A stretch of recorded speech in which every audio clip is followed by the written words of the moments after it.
अस्सलाम वालेकुम। दिस बिग मुदीर। यहाँ पर यहाँ के ऐसे खेमे बनाए हुए इन लोगों ने। ये लोग खेमों में जो ना ये सामान बेचते हैं।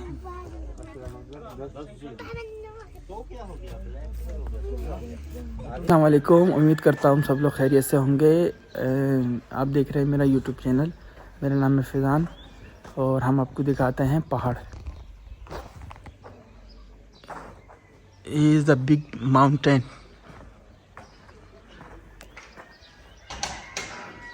Is a big mountain.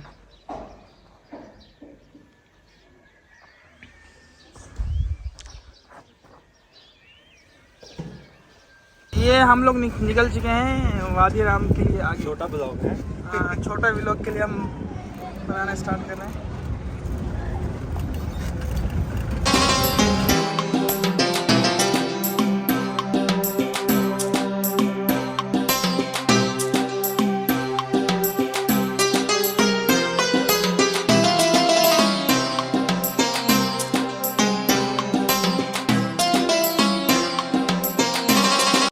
अच्छा मैं निकला था तो ये रास्ते में देखें कितने खूबसूरत जो ना माउंटेन है और बहुत बड़े बड़े माउंटेन है ना यहाँ पर।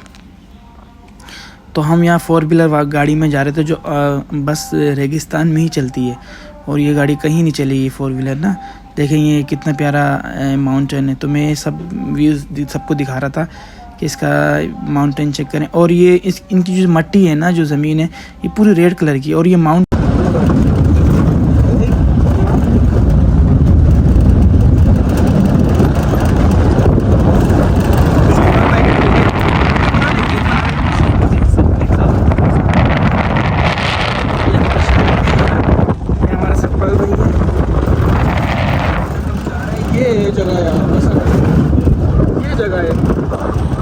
दोस्तों, वादी रम, जिसे वादी अल कमर भी कहा जाता है, उकबा के मशरिक में 60 किलोमीटर जनूबी उर्दन में रेत के पत्थर और ग्रेनाइट चट्टानों में कटी हुई एक वादी है।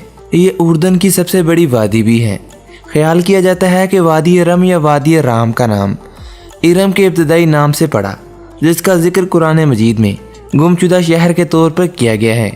वादी रम तारीखी ज़माने से बहुत सारी इंसानी सकाफ़तों के ज़रिए आबाद हैं। मगरिब में वादी रम बरतानवी अफसर T.A. लॉरेंस के साथ अपने ताल्लुक़ के लिए मशहूर है, जो जुलाई 1917 से 1918 की अरब बगावत के दौरान कई बार यहाँ से गुजरा और कई दहाइयों में वादी रम की एक चट्टान की तश्कील, जिसे असल में जबल अल मज़मर कहा जाता है, यानी कि ताउन का पहाड़।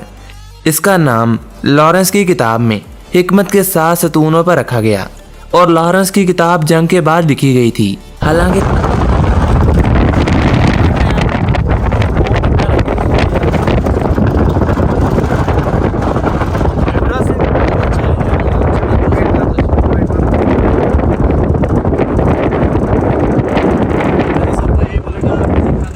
किताब में जिन 7 सतूनों का जिक्र किया गया है, इसका वादी रम से कोई ताल्लुक नहीं। इन्होंने इस नाकाबिले तलाफी जगह को बाज़ंतीनी फ़न तामीर की आखिरी झलक दी। लॉरेंस ने मौसम बहार में ऐन शौला के साथ अपनी मुलाकात को भी बयान किया और ऊपर की चट्टान पर वाज़े तौर पर नबातियन के नौशाजात का जिक्र भी किया और एक डूबा हुआ पैनल, जिसे मोनोग्राम या अलामत कहा जाता है, इसका जिक्र भी किया। और मज़ीद जिक्र करते हुए इसने बताया कि यहाँ इर्द गिर्द अरब खराशें भी थीं, जिनमें कबीले के मुख्तलिफ निशानात शामिल थे। 1933 में नबातियन मंदिर, जिसे रेस्ट हाउस के तौर पर इस्तेमाल किया जाता है, इसकी दरियाफ्त ने मुख्तसर तौर पर इस सहरा की तरफ लोगों की तवज्जो दिलाई। माहिरीन सारा कदीमा की एक फ्रांसीसी टीम ने 1997 में इसकी खुदाई मुकम्मल की। ये इलाका वादी रम की मरकजी वादी पर मरकूज है और उर्दन में सबसे ज़्यादा बुलंदी पर वाक़या जबल यहीं मौजूद है, यानी कि पहाड़ यहीं मौजूद है, जिसे जबल अदमी कहा जाता है, जो 1840 मीटर बुलंद है। ये तकरीबन 6040 फीट बनता है। इसकी डाटा रेटिंग बताती है कि ये 1854 मीटर था, लेकिन ये अब कम होकर 1840 मीटर बन चुका है, जो कि वादी रम के गांव से तकरीबन 30 किलोमीटर जनूब में वाक़या है। यहाँ वाज़े दिन पर बहीरा अहमर और सऊदी सरहदों को ऊपर से देखना मुमकिन है। जबल राम या जबल रम यहाँ सतह समुंदर से 1734 मीटर की बुलंदी पर वाक़या है, जो कि उर्दन की दूसरी बुलंदतरीन चोटी और वस्ती रम की सबसे ऊंची चोटी है, जो वादी रम से बराह रास्त ऊपर उठती है। दोस्तों, लॉरेंस ऑफ अरेबिया। हाँ, इसके ऊपर जाएंगे अभी हम लोग। अच्छा, ये देखें, मैंने आपको दिखाया कितना प्यारा व्यू है और बहुत ही खूबसूरत व्यू है यहाँ का ना। ये सेंटिमेंट है।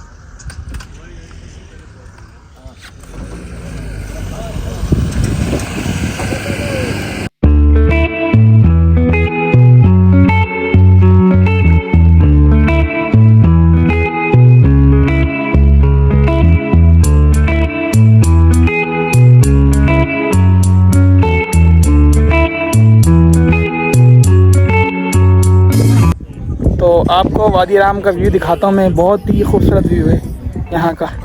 ये देखें, ये पूरा वादी राम है। देखिए कितने बड़े बड़े माउंटेन हैं यहाँ के ना। ये चेक करें,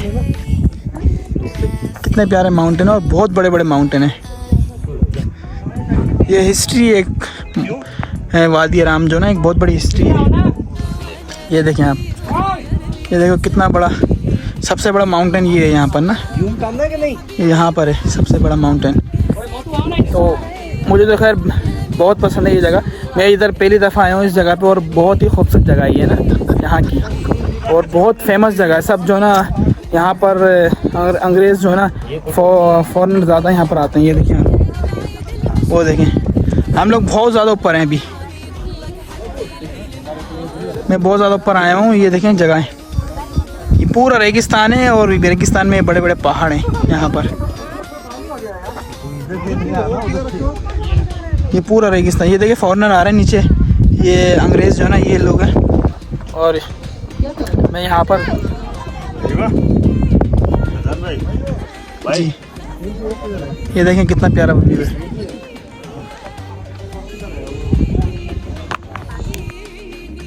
पथरीली पहाड़ियों को आपस में मिलाती हैं। अगर आप यहाँ से गुजरने की दिलचस्पी रखते हैं तो आपकी जिस्मानी हालत फिट होना ज़रूरी है। दोस्तों, बेदवियन वादी रम के मकामी लोग हैं और ये लोग इंतहाई हमारे भाई लोग जो है गेम खेल रहे हैं। अच्छा देखा तो नहीं, तेरे को लक्ष्य देना पड़ेगा। दूसरे को मार दिया तो लक्ष्य देना पड़ेगा। दूसरे को मार दिया तो ये सुशांत है। काटा में जो है मेरा है ना, खर्चा देगा तो तेरा नहीं है। मैं क्या बता रहा हूँ, काटा में जो ऑलरेडी है वो मेरा है।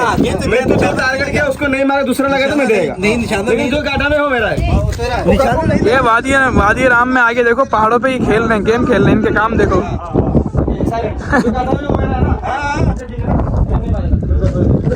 मैं देखे ये माउंटेन से नीचे आके जो ना ये शॉप पर आया हूँ। तो शॉप में ये इनके यहाँ पर ये चीज़ें मिलती हैं। वो नहीं बांधना चाहिए ना, गर्म तो पहले बहुत है। ये देखें इधर ये वाली चीज़ें जो हैं मिलती हैं यहाँ पर, सारी चीज़ें। ये देखें,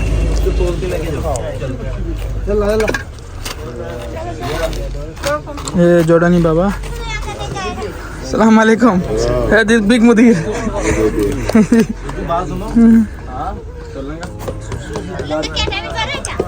ये क्या है हजार में? मालूम नहीं।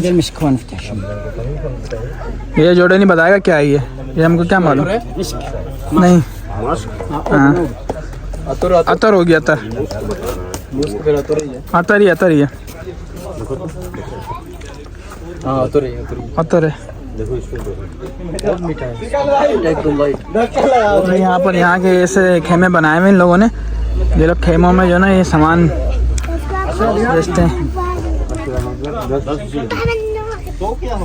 नमाज जो कभी आपको खुश करेंगी, ठीक है, और कभी आपकी मदद। ये कटोरियाँ हैं, इनकी फोटो हैं।